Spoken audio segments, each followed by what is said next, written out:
Welcome to the Sci-Fi Evolution channel. They dispatched her to Xylos 7 with all the formality of deleting a spam folder. It was a forgotten outpost on the edge of nowhere, perhaps not even intentionally, as if the galaxy had sneezed.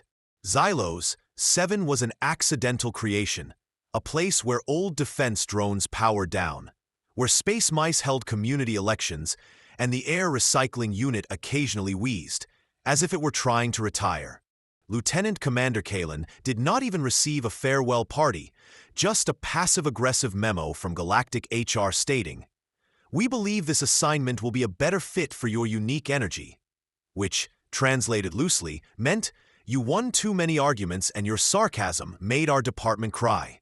By the time her shuttle landed, if you could even call it that, as it gently crashed into dust, she already knew what Xylos 7 was, the interstellar equivalent of a closet for broken things, labeled "Do Not Open," but absolutely opened when someone needed them. "I forgot to bring lunch." The message of welcome was written by hand on the screen. "Outpost Xylos, 9 a.m. Greetings, you are still here. For now," her AI glimmer said in a cheerful tone, as if it had seen too much, survived too little, and didn't really care about anything. "Hello, Commander Kael," Glimmer said, mispronouncing her name, as if it was programmed by a toaster with dyslexia. "This unit has been operating without updates since Protocol Sparkle Pop ended in Galactic Fiscal Year 2187. Please log in and acknowledge all liabilities, deaths, and overdue maintenance tasks." She blinked. "You called me Kay. Your name has been merged with a defunct human product in our database. Now you are legally a brand of foot powder in 17 systems." Kaelen, tired and dusty after 2 years, replied, "Fine. Just don't make me smell like lunar dew." Glimmer paused. "Unknown command.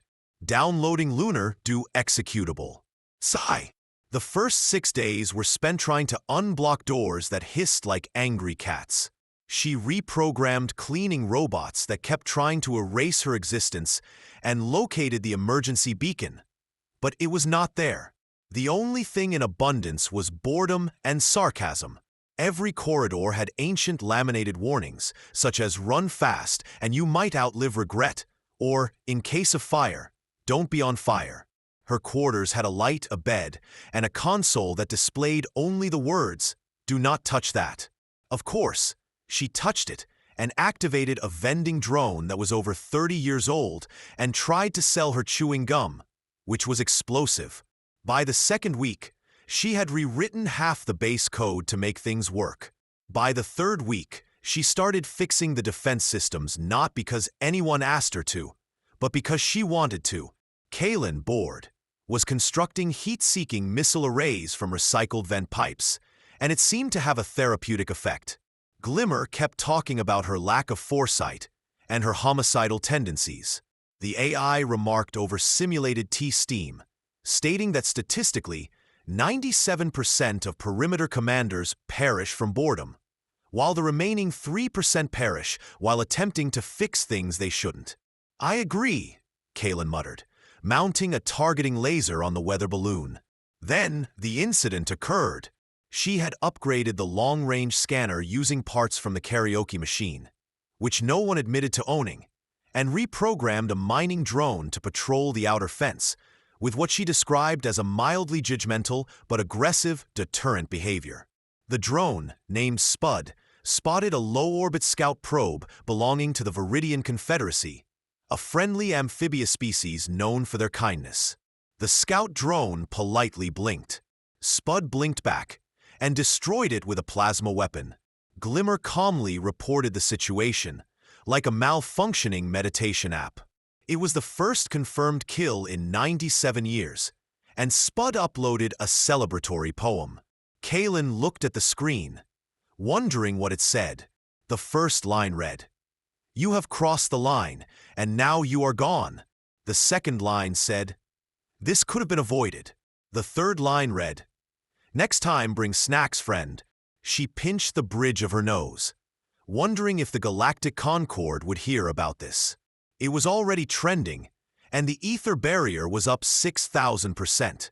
The command might not notice or care, or perhaps both, in a coordinated bureaucratic move known as operational ambiguity.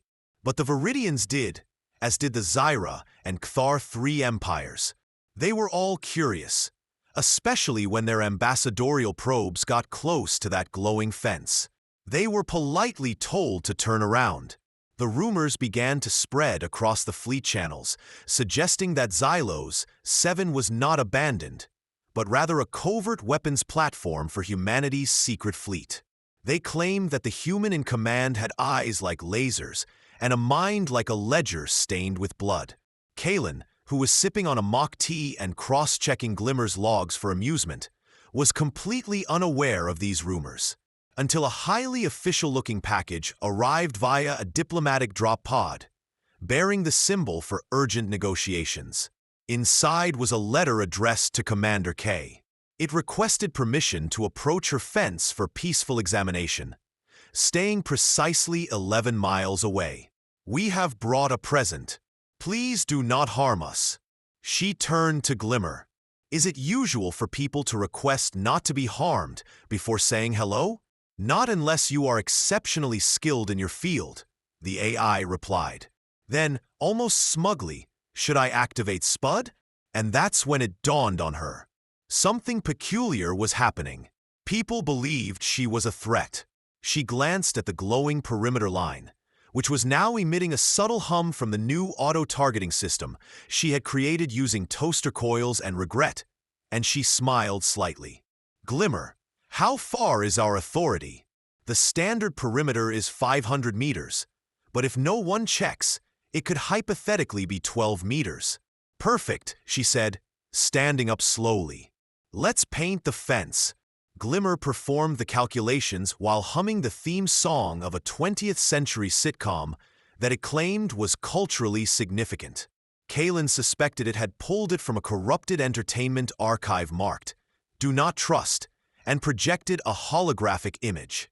The layout of the outpost's boundary extended precisely 12 miles in every direction, now equipped with motion sensors, kinetic turrets crafted from repurposed laundry units, and several ominous towers adorned with blinking lights.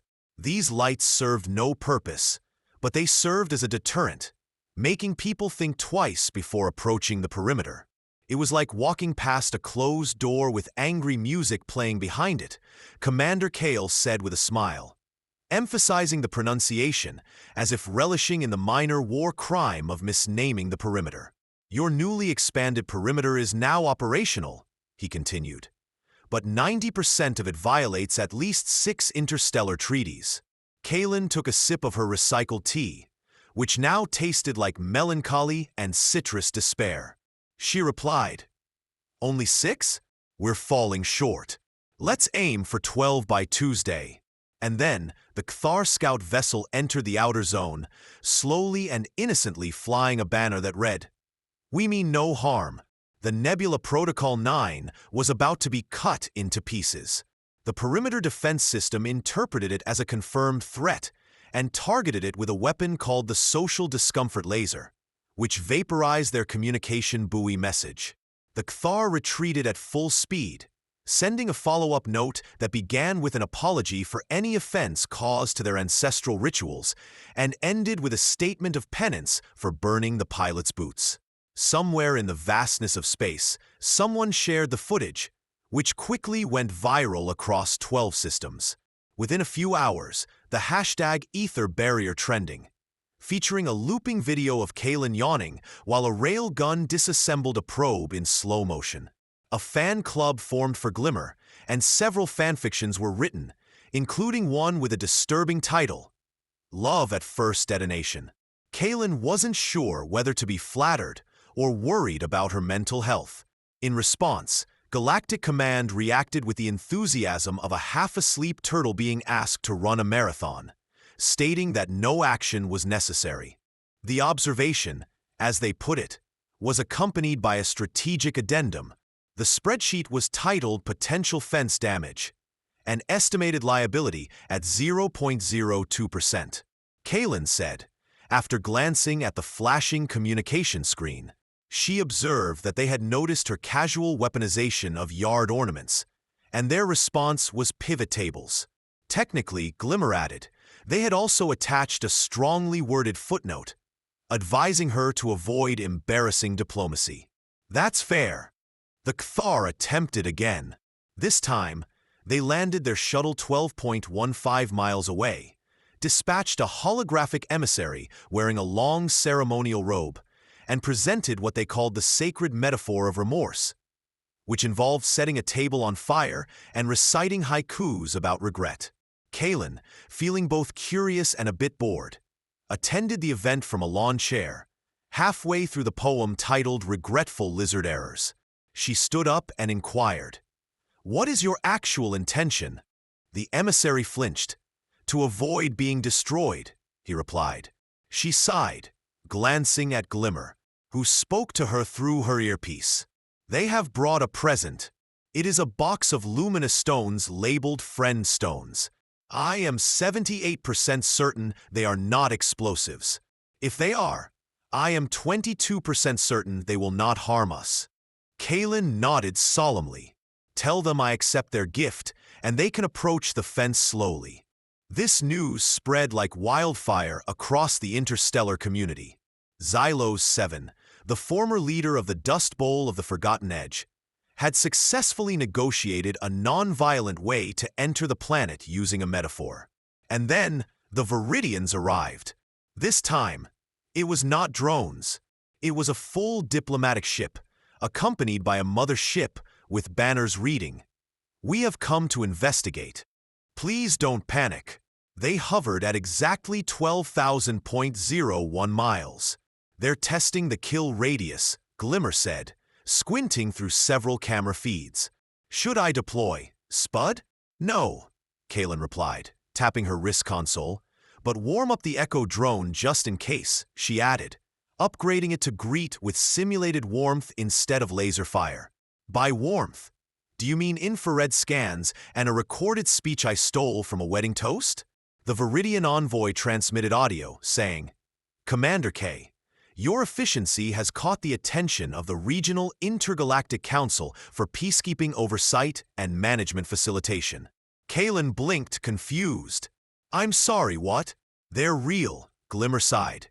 "Their acronym spells ICPMFB, which sounds like a yoga pose and software license agreement had a baby." "Accurate." The Viridian added, "We are authorized to request entry for a full review and verify you are not a threat." "You say a mythical construct?" "Let me clarify that," Kaelen said, now standing with arms crossed, looking like the accidental warlord in dusty boots and sarcasm. "You think I'm a legend because I accidentally weaponized boredom." "Confirmed," Glimmer replied. "Also, you've been added to 3 databases and 1 dating profile. Species unknown." Kaelen looked up at the sky, watching the Viridian ship approach. "Fine, let them in, but only up to the 12-mile mark. If they cross that without asking nicely, Spud will play." Spud will play. And somewhere deep in the base, Spud's targeting system hummed with excitement. The diplomatic ship from the Galactic Council arrived with the grace of a marching band descending an elevator shaft.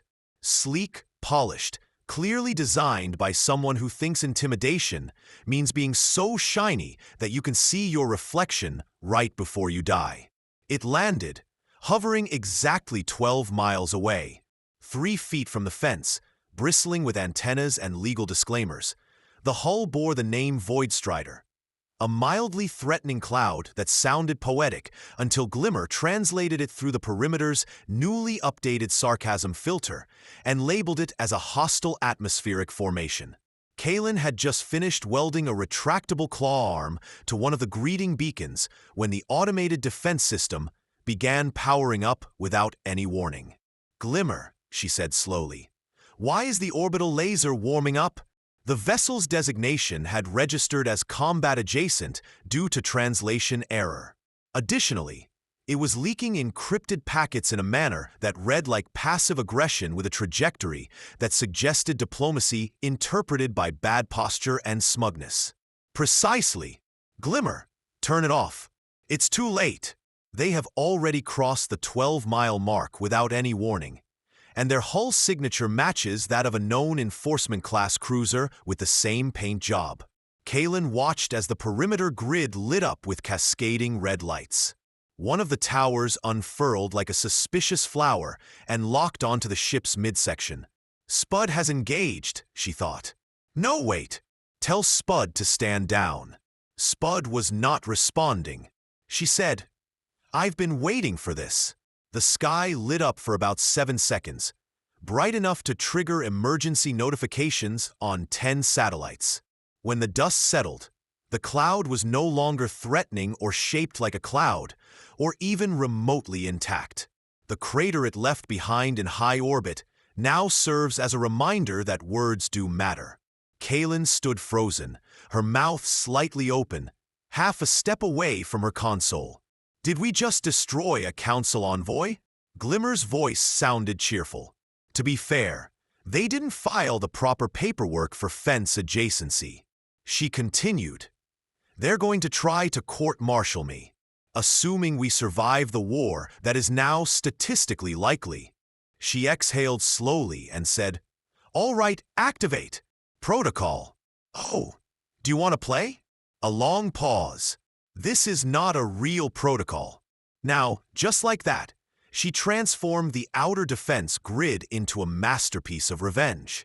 Motion-activated sonic fences, camouflage towers that scream on impact, and a series of mines disguised as decorative rocks with deeply judgmental auras. Glimmer tapped into the junkyard satellite network and reprogrammed 3 abandoned traffic relays to orbit Xylos 7 and broadcast on all channels. You are now entering the kill zone. Have a good day. The Galactic Council, both offended and confused, responded with a communication in all caps, demanding she shut down all unauthorized installations immediately and submit herself for disciplinary action at Subsector Tribunal 97B.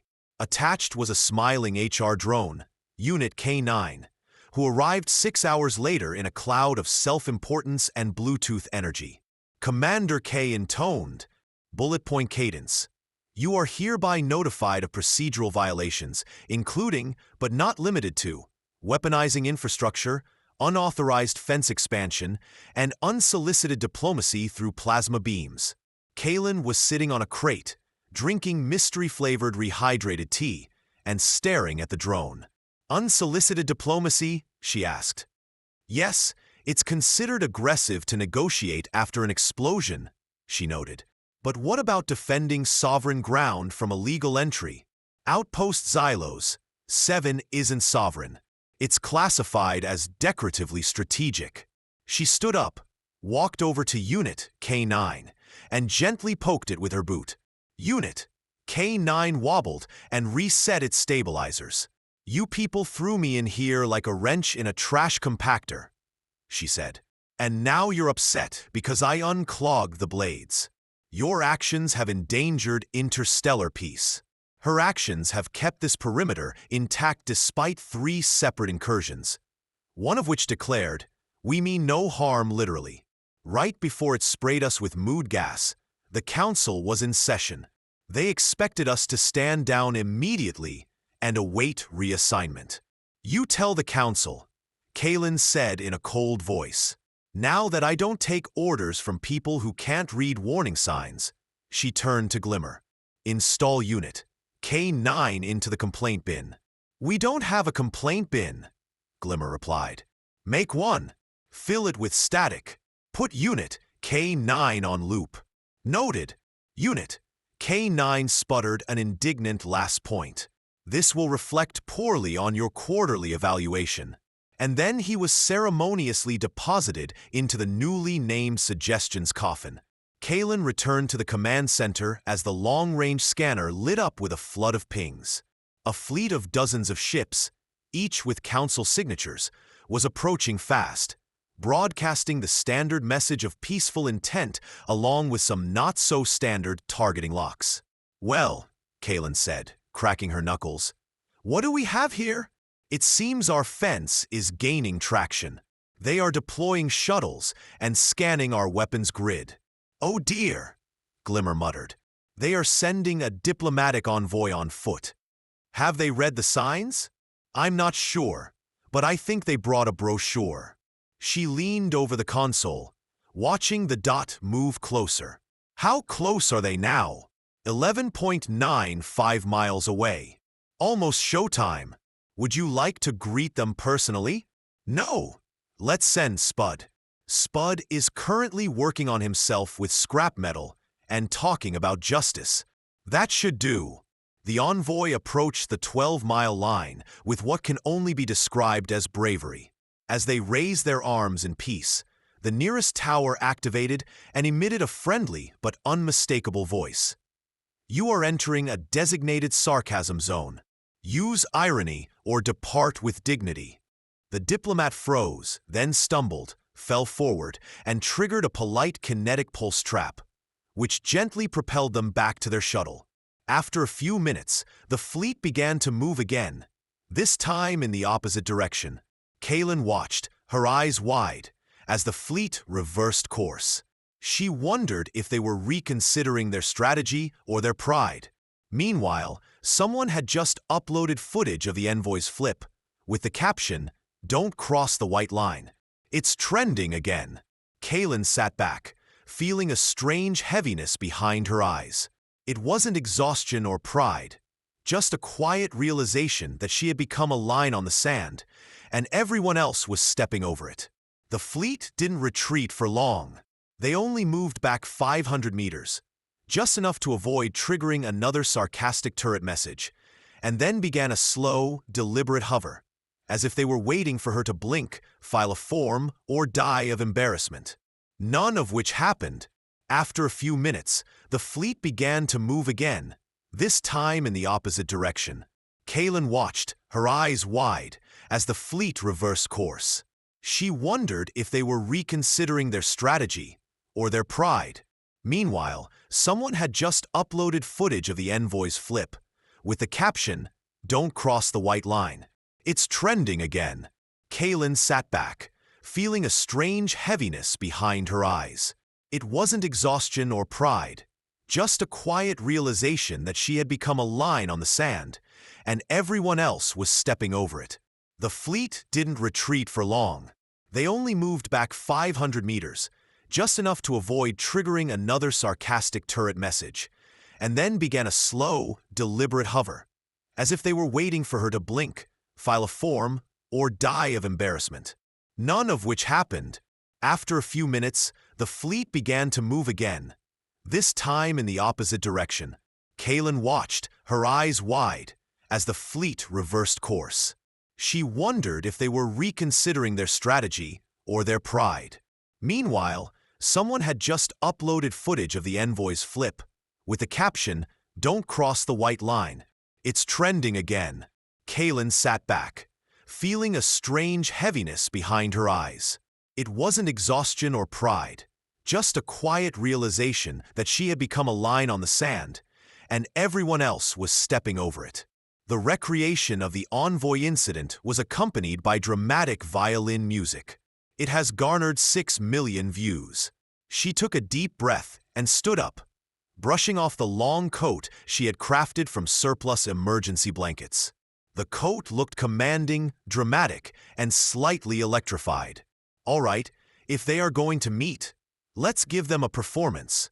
She dragged a folding chair, which was actually a decommissioned drone wing, onto the observation deck and positioned it firmly at the 12 o'clock position. She sat down, folded her arms, and stared directly into the flagship camera of the Galactic Council. Her image was broadcast across the system. No words, no gestures, just the image of a woman with a slightly raised eyebrow and a defensive grid that had consumed 3 probes for breakfast. The Council responded with a diplomatic message. Admiral Vesper appeared, a species known for resembling tax auditors with feathers and fury. Lieutenant Commander K squawked through the translation. Black, you are in violation of Galactic Code 823, Minor Regulations 2410, and one aesthetic guideline regarding color coordination. Kaelen responded with a slight tilt of her head and a press of a button. Behind her, the word "Nope" appeared in bright blue letters on the outer wall. The Admiral flinched. "I see your sarcasm," he said. "And yet you are still here?" she replied, her tone calm and unperturbed. "How is that working out for you?" There was a moment of silence. Then a new voice emerged, deeper and raspy, as if it were chewing on gravel. It was Oblivion Vex, the Supreme General of the Zyra Collective. He appeared on the screen, his eyes wide, clad in ceremonial armor. "Barrier Warden," he said, using her new title with what might have been respect or perhaps indigestion.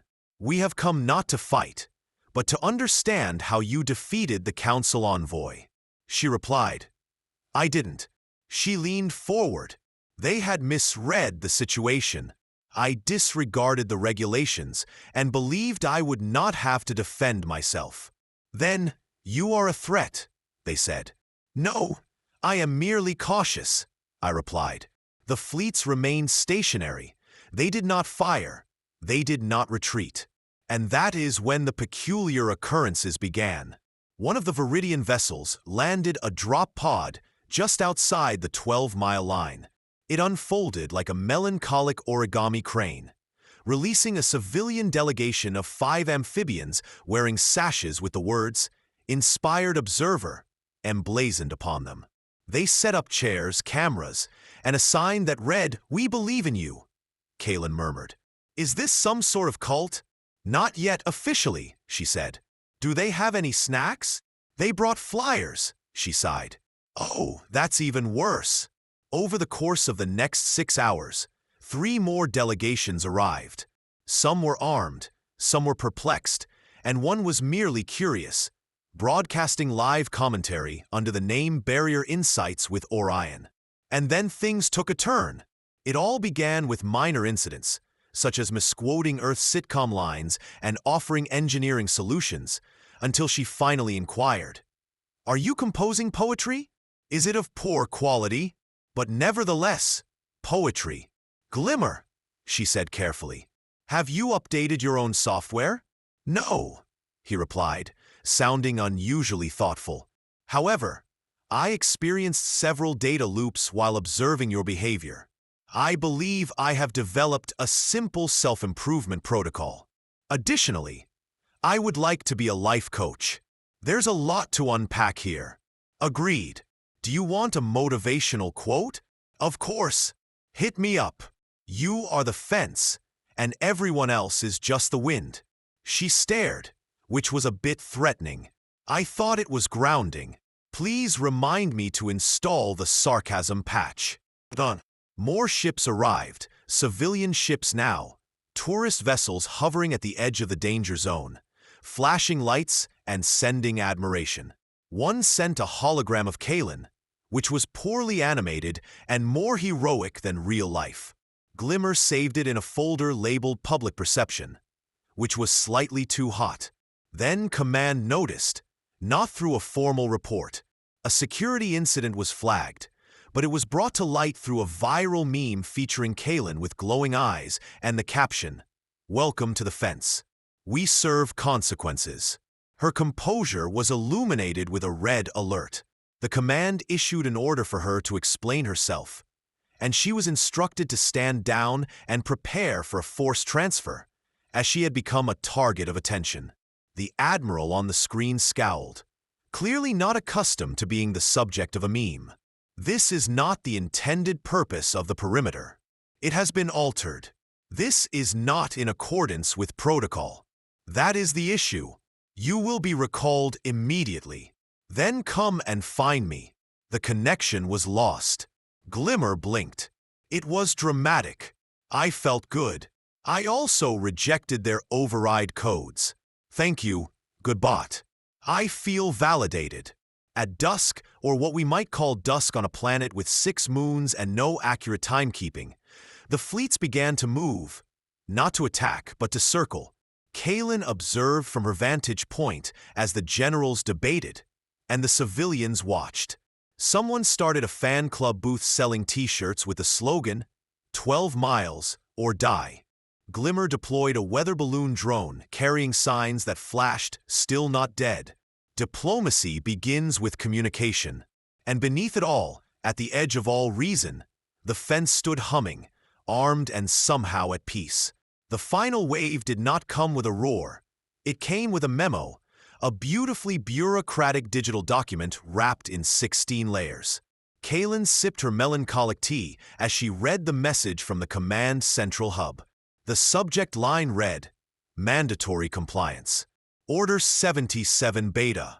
Immediate personnel extraction from Xylos 7. No exceptions. Kaelen then forwarded the message to Glimmer, adding a simple note. Deny, delete. Do a little dance if you feel like it. Glimmer blinked.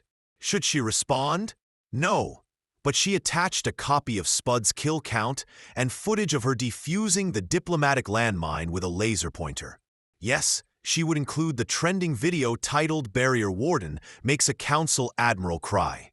The Council ships had repositioned in a synchronized formation just before local dusk. Kaelen raised an eyebrow at the sensor feeds, which were flooded with overlapping signatures, some council, some mercenary, and some curious. It wasn't so much an invasion as a galactic flash mob of anxiety, with the perimeter systems trembling with activity. Spud had welded himself into a position of authority. The antenna array began broadcasting its own inspirational messages, including, "Today is a perfect day to question your career path." Not plasma, not kinetic force, just data. A series of densely packed data bursts containing every log, every transmission, every incident report, every video from Xylos 7. It broadcast the truth raw and unfiltered. Kaelen's calm voice explained each defensive decision, Glimmer's translations, unauthorized incursions, diplomatic blunders, sarcasm misconstrued as subversion, and brilliance mistaken for madness. It hit every council ship like a slow, silent judgment. No explosions, just clarity. Silence. Enough time for Spud to play an outro, a haiku. 12 miles means something. You ignored the warning signs, and now you feel the weight.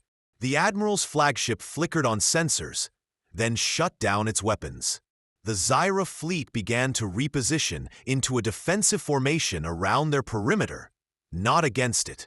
And the Kthar issued a galactic memo, redefining the perimeter officer to include those who redraw the map. The civilian ships, having observed, now approached cautiously and respectfully, one by one, without uttering a word. They began to plant beacons on the ground at the 12th mark. No weapons, no threats, just small glowing markers with translated messages such as, "We see you. Thank you." In one instance, they apologized for the mood gas. "We were new, so we remained silent for a long time." Finally, Glimmer remarked, "This is strangely emotional for a day that started with laser drills." Kaelen let out a slow breath. "I think we're done." The silence lasted for 7 full seconds. Then the command broke it. Lieutenant Commander Thorne spoke, and Admiral Lyra's voice from Human Central Command instructed them to stand by for immediate retrieval and decommissioning of the perimeter grid. Their actions had caused political instability, tactical embarrassment, and severe reputational damage. Kaelen did not move. "That's funny," she said. "I regret to inform you that, from my perspective, it appears that you have caused some chaos. You will be relieved of your command." Glimmer interjected. "This will not be easy," he continued, "for we have recently been designated a neutral diplomatic corridor under the Ether Viridian Treaty Appendix C1, which, incidentally, grants her full territorial authority." The line crackled, then fell silent. Kaelen turned and walked slowly into the command center, activating the long-range transmitter. She spoke clearly, calmly, and with a sharpness that cut through the air. "To anyone still listening from command," she began, "you assigned me a useless post, a sarcastic AI, with no supervision, and I have transformed it into something that actually works. You will not receive credit for this. You will not even comprehend what has transpired here. Just be aware. When you decide to let someone go, make sure they are not more competent than you in their field." She pressed the button to send the message and, without any hesitation, attached a small metal box. Inside the box were 27 burned-out fuses, 2 cracked T cartridges, and a resignation note written in binary that simply said, "No thanks." Glimmer watched in silence as the shuttle carrying the package took off toward command. Kaelen stepped out onto the deck, her emergency blanket now more like a cape than a coat as the wind tugged at it. Across the 12-mile line, alien ships hovered like frozen stars, curious. Spud was painting warning symbols in the dirt using a thermal resin he had repurposed. The Kthar had built a small library near their observation station, while the Viridian were growing algae in rows, inspired by the barrier warden. Oblivion stood on the other side of the perimeter, arms folded, nodding slowly and deliberately. Now, Kaelen said, "I sit here and wait for them to understand that they are safer with me here than without me." "Oh," Glimmer added, "and you have been promoted. The treaty now designates you as the regional peacekeeper, giving you a higher rank than your previous position." "Indeed," Kaelen laughed heartily, her smile lingering. "Very well," she said at last, sinking back into her lawn chair. "But tell them I won't be attending any meetings." The fence hummed softly behind her. A mile of warning, a mile of proof, a mile of everything they had underestimated, and beyond it, order held. Not because of laws or treaties or policies, but because one sarcastic human with a broken base, a grumpy AI, and absolutely no patience, had drawn a line and meant it.